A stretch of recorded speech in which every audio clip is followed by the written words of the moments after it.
Well done, Lorde.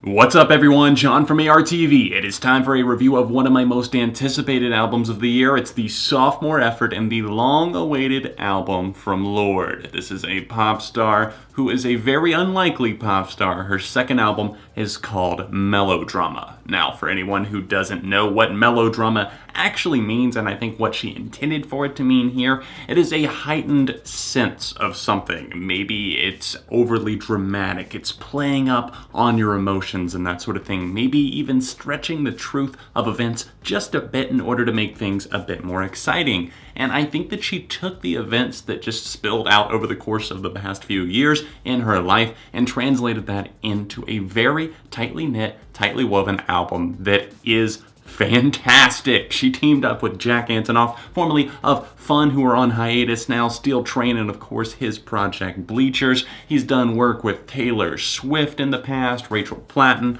other pop stars, and some of the songs have been okay, but the majority of them are just awesome. And whenever I heard that she was teaming up with Jack, obviously I was on board, very excited to see what he was going to do with her sound. Now, this is a big step for Lorde because previously she had really only written the primary big chunk of her songs with Joel Little, also from New Zealand. Just like Lorde, they did the whole album Pure Heroine, which many of you might remember I gave a perfect score to and listed it as one of my top 5 albums of 2013. Such a good listen, a smooth ride, really just translating teenage emotions and the way that you feel about things into songs, but you can also tell that Lorde was much smarter than her contemporaries. She was just 16 at the time of that album's release, and she had a head on her like none other. The commentary there was so insightful, and thank God that does not disappoint on Melodrama. She comes through once again with a heightened sense of urgency whenever she talks about things like loneliness,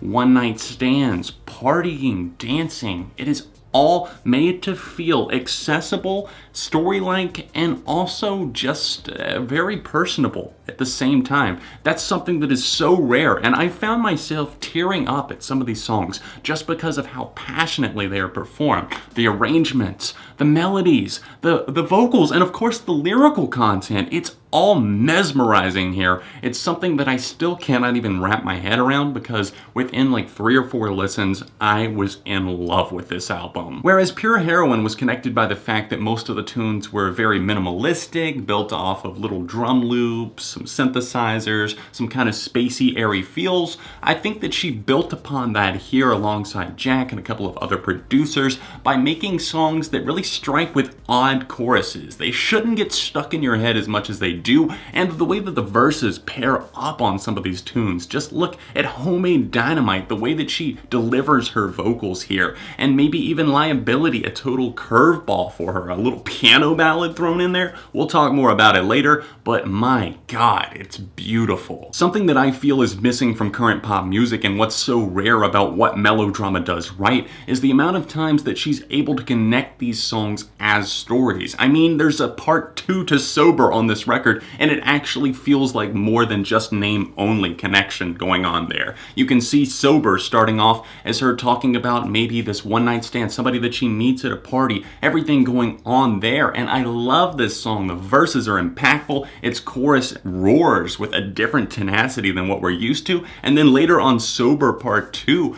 we see the meltdown after the party. You know, everything's cooling off. What do we do when we're sober? She sings on the first one. What will we do? And then we get that answer later on Sober Part 2, parentheses, Melodrama, kind of a title track here.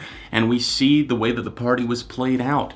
You know, we're cleaning up the champagne glasses now, she sings. And we see just where Lorde is at this point in her life. She's not able to be alone. She went through a breakup whenever writing Melodrama, and that is quite obvious here. We saw that right off the bat on the lead single and the opening track, Green Light, but that one is so helpful, and I love that it comes in waves. She even says that on this very record. She says, you know, it comes after midnight sometimes. The waves that I get lost in, the tears, the emotions, everything comes after midnight. Midnight, dancing, love, It's all a recurring subject matter on this album, and I could not be more happy with it. Let's first talk about some of the songs that are definitely making references to her ex-boyfriend. He was kind of more in the shadows. I believe he was older than her, was a photographer, and I remember reading about this whenever she put out Pure Heroine, and I didn't know how long they had been together, if they had broken up, that sort of thing. And here, right off the bat, like I said with Greenlight, we find out exactly what's going on here. And I love that track, the way that it builds up and its intensity. It turns from gloom and doom and it starts just the pianos. She's singing I Do My Makeup in somebody else's car,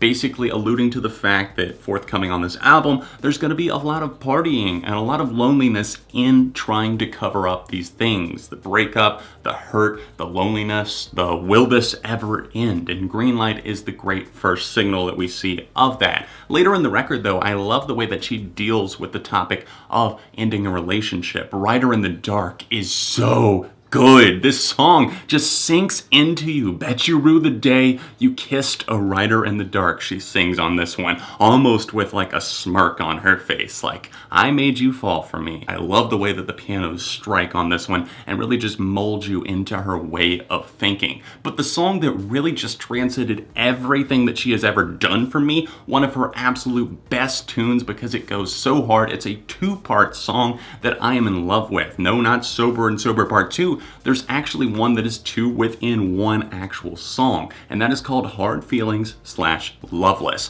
Hard Feelings is smart right off the bat with the title. I mean, just think about it. No hard feelings is what people say whenever maybe they break up or something doesn't work out, but here she's saying that there are hard feelings. You know, something ends, and it's not just all peachy keen. There's a lot to clean up afterwards. There's a lot of mess that people just don't talk about, don't sing about, and here she provides a lot of insight. And I love the way the instrumental goes on this one. It really just plays with the pitch. It changes a couple of times the way that she sings her lines, and the keyboards kind of add pep in the background of the verses, and then that big chorus that I just easily found myself connecting with, wanting to look up the lyrics to, sing along, and I'm already at that point, and I love that. And then it gives us this odd switch. It comes like a couple of minutes into the tune and we fade off into Loveless, and she's talking about, instead of just being maybe a little bit sad, things are ending, everything like that. And I would definitely recommend reading along with the lyrical content.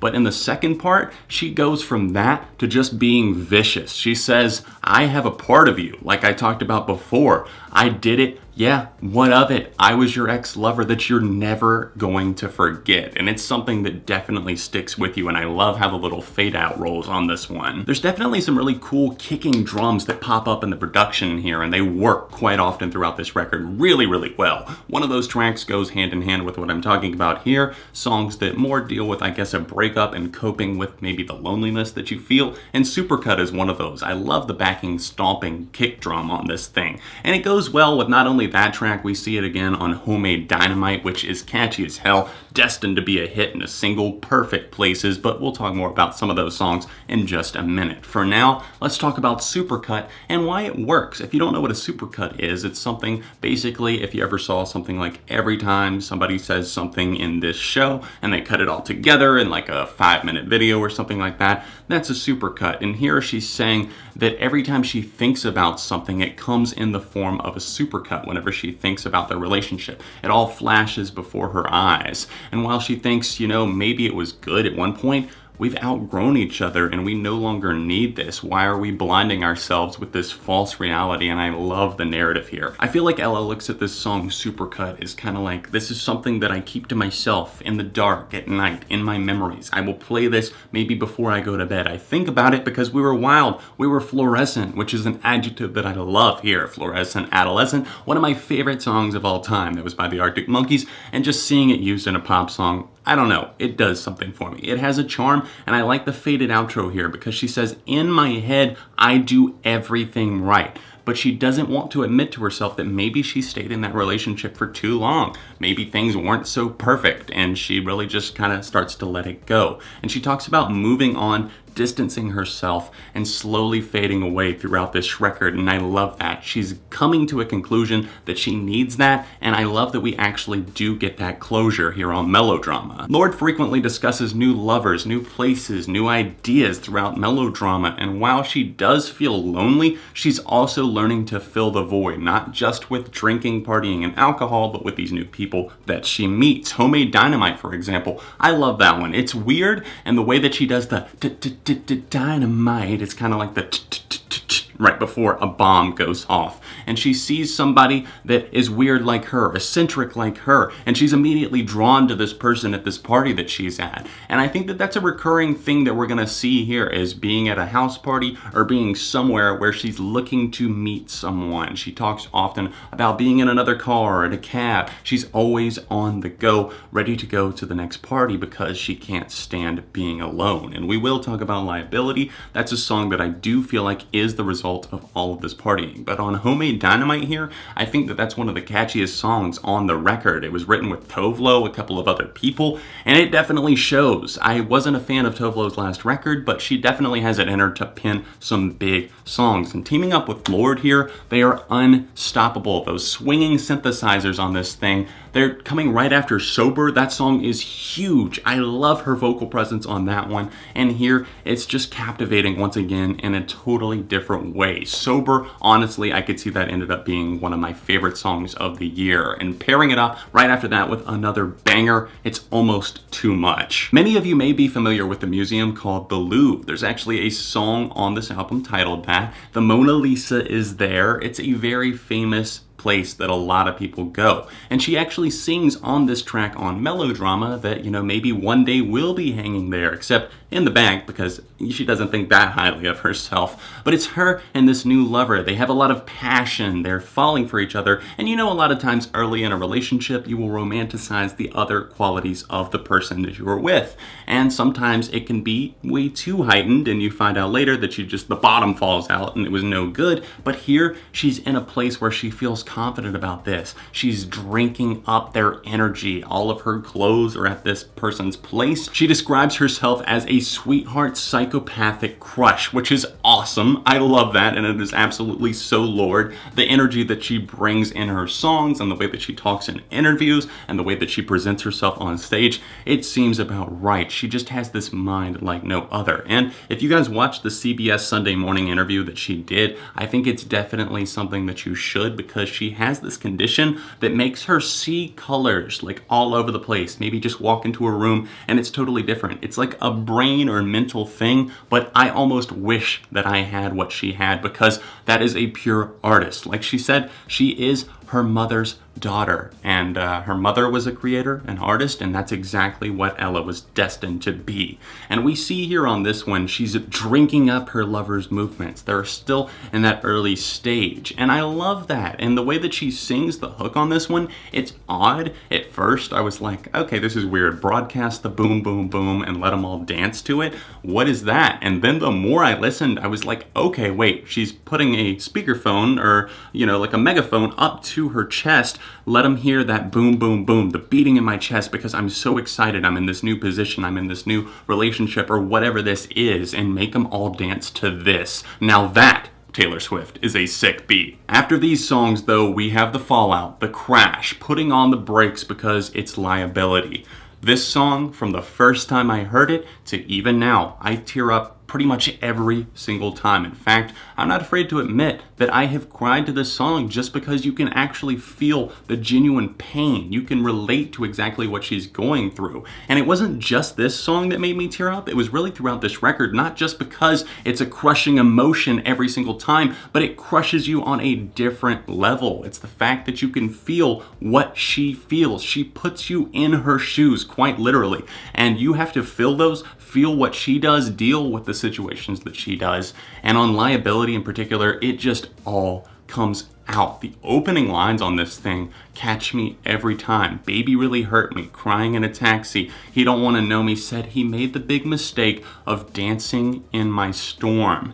That, to me, is a genius opening. I think that is just one of the catchiest and most down-to-earth but real things that I have heard in quite a long time. It really catches me, especially that final line where she says, "Made the big mistake of dancing in my storm," basically saying, you are a whirlwind, I can't keep up with you. And later on this record, she actually talks about that. You know, her ex didn't want to see her name beamed up in lights. He was jealous. You don't want the crowd to have my name on their lips, but that's what's going on. And now you can't handle me being in the spotlight. So he takes it out on her. He criticizes her for being as big as she is. And it's something that you cannot help, especially as an artist. She says, I was destined to do this, but here on Liability, this is the breakdown. This is the sobbing, the crying, and a taxi. She was apparently crying to a Rihanna track in the back of a taxi in 2016, thinking about everything, what she was going through. And it's not just her ex. As she moves on through this somber piano ballad here, played by Jack Antonoff, I think he's fantastic on this one, just the minimalism and the simplicity of it. It's something new, but it's uncharted territory that pays off so well. Then on the second verse, she talks about her place as an entertainer and about how people will throw her away like a child throwing away a toy that they are bored with at some point whenever her tricks don't work anymore. I can see why David Bowie and others have placed so much faith in her. Before Bowie passed, he said great things about Lorde, what a talent that she is. And it is truly living up here. She's living up to her potential, and this song is just anything less than perfect isn't doing it justice. We get pulled back into that world with the Liability reprise, which serves as the next to last song on the album. It has those words repeated, you know, I'm a liability, and then it's not just that, but it builds on it. And I love that the synthesizers come in. She actually mixes up how she sings, and as it goes on, you can see that this is actually going to be a very, very powerful tune. And I like the way that the piano strikes, the synthesizers come in, and then she closes it all out by singing, "But you're not what you thought you were." And that's repeated several times. And you think about the toss-up of this record, the turmoil, the partying, the lifestyle, the trying to shut out certain things. And it's like here, it's all coming to that climax. And then we go out on a huge bang, an absolute gem of a tune, a big song that I think should be very, very successful. It's called Perfect Places, and this song is an absolute pop. I could not resist nodding my head, tapping my foot, and wanting to dance to this tune. Once again, it sees her at a party, but she's saying we're going through the motions at this point. We're just doing the same things. But I'm 19. I'm on fire. Whenever she wrote this song, she was at that age.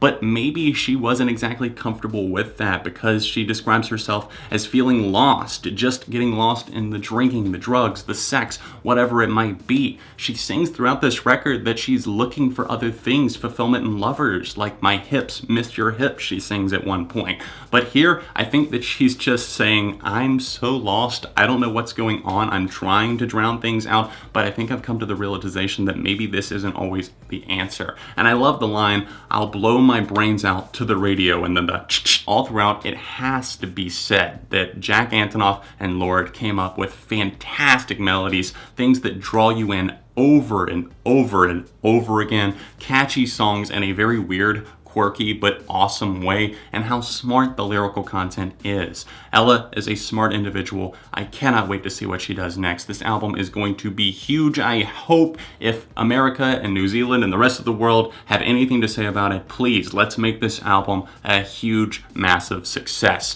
This record, I cannot say enough positive things about. I'm so excited about it. I was drawn into its world, its charms, and everything about it. I felt what she felt, and you guys will too. Please give it a chance if you have never listened to Lorde before. And if you know Lorde and love Lorde, you are not going to be let down by this album. It's getting the first perfect score that I have given out since Wolf Alice's My Love Is Cool in almost 2 years to the date, June of 2015. Almost 2 years to the date since I uploaded that review. I'm posting this one and saying, you have to hear this.